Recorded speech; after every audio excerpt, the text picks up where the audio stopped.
Bonjour et bienvenue sur Isobourse.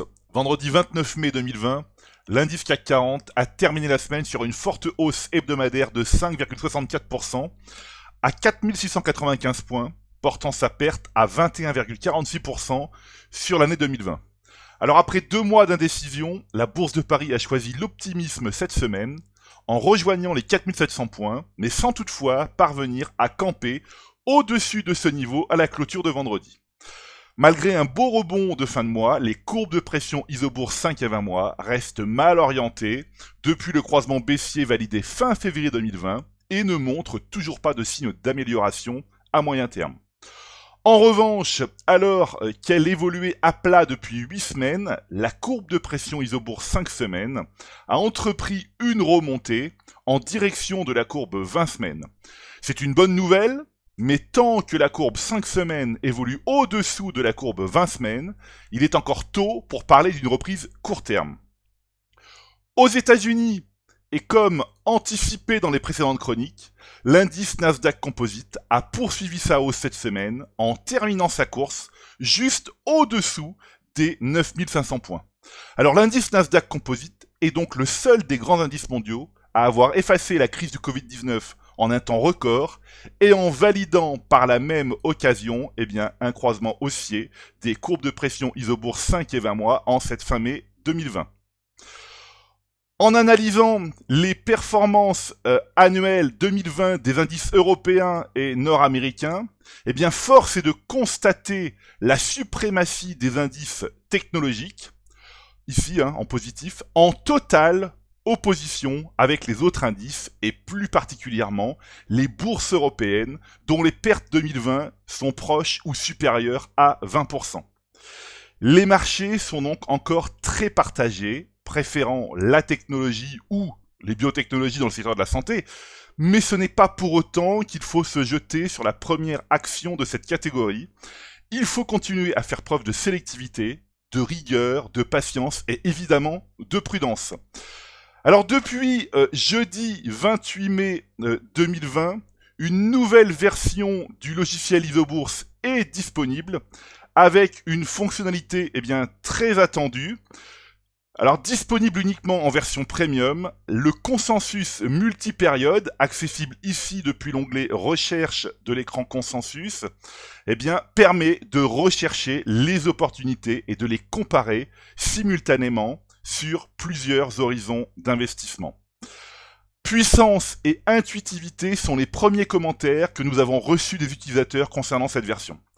Alors analysons maintenant la liste des 200 valeurs les plus échangées à New York avec cette nouvelle fonctionnalité. On va ici par exemple rechercher les valeurs qui rebondissent à court terme et qui sont positives à moyen terme. Alors qui rebondissent, c'est-à-dire en gros qui donnent un signal d'achat à court terme, voilà, et qui sont positives à moyen terme, c'est-à-dire qui sont déjà ou qui sont à l'achat, ou qui sont déjà à renforcer ou à conserver. Voilà, on va cliquer ici sur le bouton actualiser. Et en quelques secondes, nous allons obtenir ici une liste de valeurs. Voilà, on trouve des valeurs telles Alibaba, Colgate-Palmolive, Dominion Energy ou encore Qualcomm. Voilà, Alibaba ici, le principal rival d'Amazon, donc le géant de l'e-commerce chinois, qui donne un signal d'achat à court terme et qui donc est à renforcer à moyen terme. On va double-cliquer sur la valeur pour constater effectivement que sur l'unité mensuelle, les courbes de pression ici sont positives depuis déjà plusieurs mois.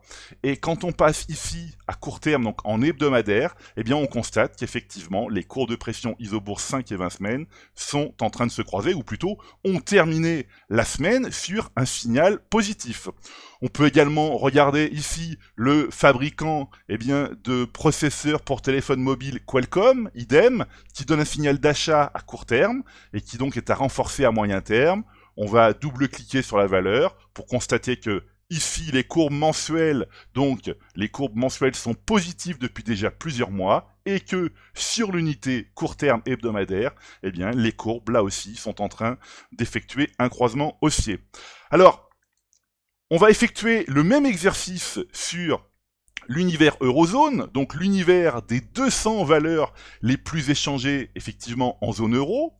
On va aller ici sur l'onglet recherche, on va ici cocher à court terme le signal d'achat et à moyen terme les valeurs à l'achat, en renforcement et à conserver. On va cliquer sur le bouton actualiser et puis nous allons détecter quelques valeurs, notamment la Deutsche Bank, le spécialiste de l'énergie renouvelable Siemens Gamesa, coté donc sur l'IBEX 35, ou encore ici Siltronic, le fabricant de matériaux de semi-conducteurs, coté en fait en Allemagne. Idem, hein, un signal d'achat à court terme, et puis ici des signaux positifs, soit de renforcement, soit d'achat à moyen terme. On va par exemple regarder Siemens Gamesa, voilà, Siemens Gamesa, qui donne ici un signal hebdomadaire donc positif, un croisement haussier des cours de pression Isobourse 5 et 20 semaines, et puis ici, à moyen terme, donc sur l'unité mensuelle, on voit que là ici, les courbes sont positives, et donc finalement, voilà, c'est pourquoi cette valeur est une opportunité, au même titre que Siltronic, voilà, les courbes mensuelles qui sont en train de se recroiser, ou plutôt qui ont terminé le mois de mai sur un signal positif, et puis, ici, en hebdomadaire, des courbes de pression Isobourse 5 et 20 semaines qui se croisent à la hausse. Alors, un autre exemple qui est intéressant, c'est de dire quelles sont les valeurs qui sont à l'achat en renforcement ou à conserver à court terme, et qui, en revanche, sont toujours négatives, ou plutôt restées à l'écart sur l'unité mensuelle. On va ici actualiser.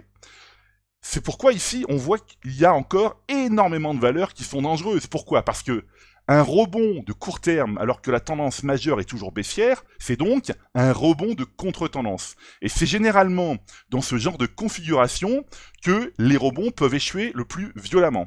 On peut par exemple trouver ici, on va voir normalement le titre Renault. Hein. Renault, voilà, on va cliquer sur Renault. Renault est toujours effectivement baissier sur l'unité mensuelle, donc à moyen terme, avec des courbes qui sont baissières depuis juin 2018, mais lorsqu'on clique ici sur l'hebdomadaire, donc pour l'unité court terme, on voit que Renault a confirmé un croisement 5-20 semaines dans la semaine du 11 mai, mais nous sommes bien d'accord qu'ici, Renault, c'est donc un rebond court terme qui évolue dans une tendance de fond négative. Donc vous voyez qu'avec cet écran multicritères qui permet de rechercher des opportunités sur plusieurs horizons d'investissement, nous avons la possibilité de mixer en fait les recherches et de détecter précisément ce que nous voulons trouver. Voilà, maintenant ça va être à vous de faire la même chose en fait dans votre logiciel Isobourse. Je vous donne rendez-vous pour ma prochaine chronique, et d'ici là, restez avec nous sur Isobourse.